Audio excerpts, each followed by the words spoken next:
नमस्कार, मैं उमेश। व्योम टीवी के इस पेज में श्रीमान पुनः आपका स्वागत है। चलिए, आज जिस मुद्दे पर हम बात करेंगे, बड़ा सीधा और सरल शब्द से आज आपके पास रखेंगे चीजों को। अभी जिस तरह से ट्रेंडिंग वे में है झारखंड की राजनीति के अंतर्गत जयराम महतो, उन्हीं पर आज थोड़ा सा होगा विश्लेषण। आखिर जयराम जी को इतना गुस्सा क्यों आता है? बहुत लोगों ने मुझे कॉल करके पर्सनली बोला कि आपने भी उनको बहुत दिखाया है, ऐसा क्या कुछ है कि आप उनके इस बिहेव को नहीं दिखा रहे। श्रीमान, ऐसा कुछ नहीं है जैसा आप सोच रहे हैं। ना हम पक्ष की बात करते, ना हम विपक्ष की बात करते। श्रीमान, लाग लपेट नहीं करेंगे, लेकिन आते हैं बिना समय गवाए, आखिर जयराम जी को गुस्सा क्यों आता है। चलिए, थोड़ा समझने का इसको दो तरीके से दो फ्रेम में कर देते हैं। पहला फ्रेम में है जयराम जी को गुस्सा क्यों आता है, या जयराम जी को गुस्सा दिलाया जाता है। चलिए, पहला जयराम जी को गुस्सा क्यों आता है यह समझना पड़ेगा। जिस तरीके से 2.5 से 3 सालों की राजनीति के अंतर्गत उन्होंने अपना पदार्पण किया, इस पदार्पण के पीछे का श्रीमान सीधा स्पष्ट रहा कि संघर्ष की राजनीति से उपज हुई। संघर्ष की राजनीति से उपज हुई, और जिस तरीके से 2.5 से 3 साल तक उन्होंने राजनीति किया, वो गाड़ियों के मंच पे खड़ा होना या किसी भी मंच पर खड़ा होकर धराशाही करने के पीछे एक ही मकसद होता था उनका। जो वहां के विधायक हैं, जो वहां के सांसद हैं, जो वहां के पूर्व विधायक हैं, जो वहां के रणनीतिकार हैं, जो वहां के राजनीतिकार हैं, उनको वो आड़े हाथों लेते थे। आड़े हाथों लेने के दौरान शब्दों के उतार चढ़ाव के समीकरण को हमेशा अक्सर देखा जाता है, वो चाहे किसी भी राजनीतिक दल से क्यों नहीं हो। इनके साथ भी ये सारी चीजें रही। बड़ा मुखर होकर, प्रखर होकर चीजों को बिना लाग लपेट के साथ इन्होंने भी रखा है। ये बात हम स्पष्ट करने के तैयार हैं। जब माननीय मत्स्वा बाबू के दरवाजे पर मैंने इनका पहला एक्सक्लूसिव इंटरव्यू चलाया था, बड़ा लोगों को सराहना है, उसमें अच्छा व्यू भी लोग देखे और कमेंट्स भी उन्होंने बहुत, मैंने लोगों और उनके समर्थन के तरफ से, समर्थकों के तरफ से एक बेहतरीन रहा। उस समय भी मैंने इनको देखा था, मैंने इनसे पूछा था क्या इतना एग्रेशन सही है? क्या आपको राजनीति के अंतर्गत आने का जो पहला प्रादुर्भाव या पहला जो डोर है, इस डोर में क्या एग्रेशन ही मामला है? इन्होंने स्पष्ट कहा था कि श्रीमान, आप हमारे दर्द को भी टटोले, श्रीमान आप हमारे समस्याओं को भी टटोले, श्रीमान आप हमारे गांव को भी टटोले, श्रीमान आप हमारे उन लोगों को टटोले जो लंबे समय से शोषित रहे, जो लंबे समय तक पीड़ित रहे, जिनकी आवाज बुलंदी के साथ उठाने वाला कोई नहीं रहा। हालांकि हर नेता जो भी राजनीति का अपना उदय किए, वो हमारे छाती पर चढ़कर, बिल्कुल हम इन बात को मानते हैं और कहीं ना कहीं हम इन चीज पर इनका समर्थन किए, और उस एपिसोड को मैंने बिना अनकट किए हमने चलाया। लेकिन अभी अब आप तो माननीय बन गए। अब लोग, आपके जो नजदीकी लोग थे, उन लोग भी, खासकर उन लोगों को जरूर कॉल करके पूछते हैं कि व्हाट हैपेंड, क्या हुआ श्रीमान।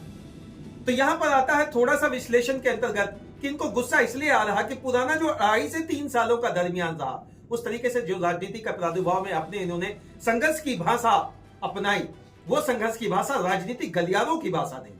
वो संघर्ष की भाषा किसी संविधान के प्लेटफॉर्म की भाषा नहीं थी। वो संघर्ष की भाषा बस एक ही था, जिसमें दर्द था, जिसमें झारखंड के युवाओं को नजदीक लाना था, जिसमें झारखंड के युवाओं के समस्याओं को समझना था।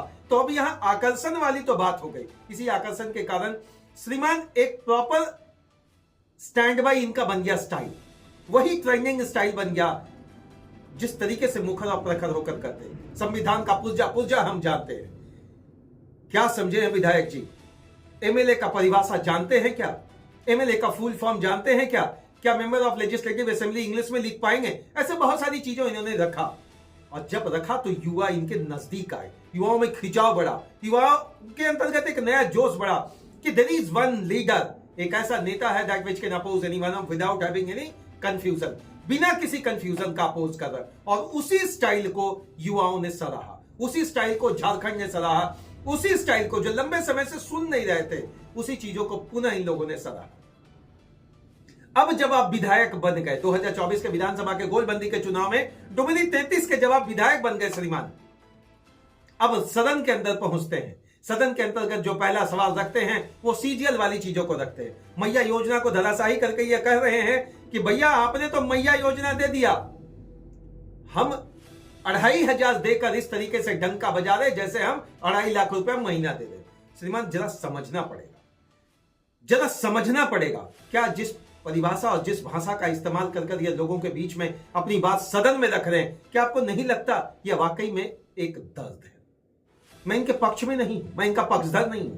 भाई ये समझना पड़ता कि भैया आप जब विश्लेषण करने उतरे हैं तो विश्लेषण के पीछे का दर्द को समझना पड़ेगा। जब इंजेक्शन लगेगा तो स्टैंडर्ड पेन होगा, जब इंजेक्शन लगेगा तो स्टैंडर्ड पेन होगा। अब वो स्टैंडर्ड पेन से भैया पेशेंट मर नहीं जाता है, वो स्टैंडर्ड पेन से भैया पेशेंट इतना ज्यादा बीमार नहीं हो जाएगा कि आप कह नहीं सकते।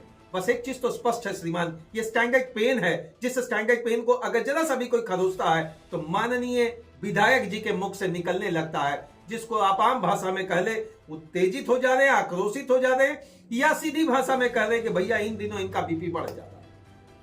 अब तो थोड़ा सा जयराम जी को समझना पड़ेगा कि भैया आप अब संवैधानिक पद पर आ गए, अब पुराने स्टाइल के साथ में अगर करेंगे तो अब पत्रकार भी आपके साथ तीखे सवालों के साथ रूबरू होंगे। इससे पहले भी सवाल उनके साथ तीखा ही किया, लेकिन अभी थोड़ा सा घटना घटा, कल की बात बता रहे हैं।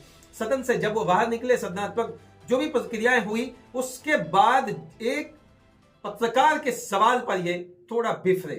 हालांकि मैं भी इसका खंडन करता हूं श्रीमान कि इस थोड़ा सा आपाधापा के दौरान जिस तरीके से शब्दों को आपने रखा, थोड़ा सा अगर संयम बरत लेते तो मुझे लगता है उस पत्रकार की भी गरिमा बनी रहती। आप भी गरिमामयी पद पर हैं और पत्रकार भी अपने योगदान को गरिमा के दृष्टि से देखता है, चाहे वो पत्रकार जिस श्रेणी का हो, चाहे वो सोशल मीडिया का हो, नेशनल मीडिया का हो। पत्रकार तो पत्रकार होता है, वो आम जनता की आवाज है। थोड़ा सा मैं तो यही कहूंगा कि अब थोड़ा बैकफुट में लाने के लिए हम आपके स्टाइल को नहीं बोल रहे। तो दूसरे विश्लेषण पर जो हमने बोला, क्या इनको उकसाया गया? मैं ये नहीं कह रहा कि कोई पत्रकार ने इनको उकसाया, मैं ये भी नहीं कह रहा कोई परिस्थितियां ऐसी बनी कि ये उकसाने पे मजबूर हो गए। जब आप किसी सेंटेंस को रख रहे हैं या जब किसी प्रश्न को आप किसी माननीय के सामने फेंक दिए हैं तो आपको थोड़ा सा धैर्य रखना पड़ेगा।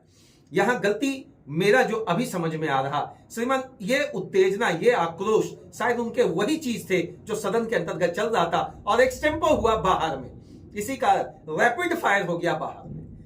तो मुझे लगता है बहुत लंबा इसको ना खींचते हुए अब संयम बरतने की जरूरत है। संवैधानिक पद पर आ गए हैं, संवैधानिक चीजों को समझने लगे हैं। एक पत्रकार की भी अपनी महिमा मंडल नहीं कोई चाहता, एक पत्रकार अपना महिमा मंडल नहीं चाहता, गरिमामयी चीजों का योगदान देता है और आप ही लोगों के मुद्दे को उठाता है, जो जन मुद्दा है, जो जनप्रतिनिधि उठाते हैं। जनप्रतिनिधि बात बन गए हैं। जरूर मन में थोड़ा सा कलेश होगा कि अगर किसी एक पत्रकार के साथ उनके रिश्ते खराब हुए या खटास आई तो नहीं होना चाहिए था।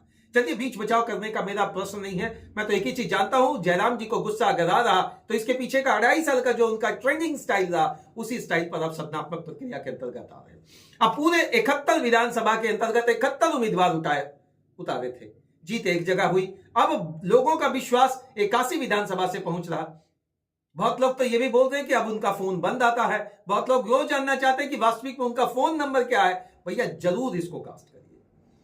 जयराम जी से एक अनुरोध करेंगे, माननीय अब आप विधायक बन गए हैं, आप माननीय करके सबको सुशोभित करते हैं, हम आपको भी सुशोभित कर रहे हैं श्रीमान, कि अपने नंबर को जरूर फ्लैश करिए उन लोगों के लिए, आम युवा, आम व्यक्ति, आम बुजुर्ग, आम महिला, आम बच्चा, और वह झारखंड और झारखंड की बात करके जिसको लेकर आप रांची के सदन तक पहुंचे।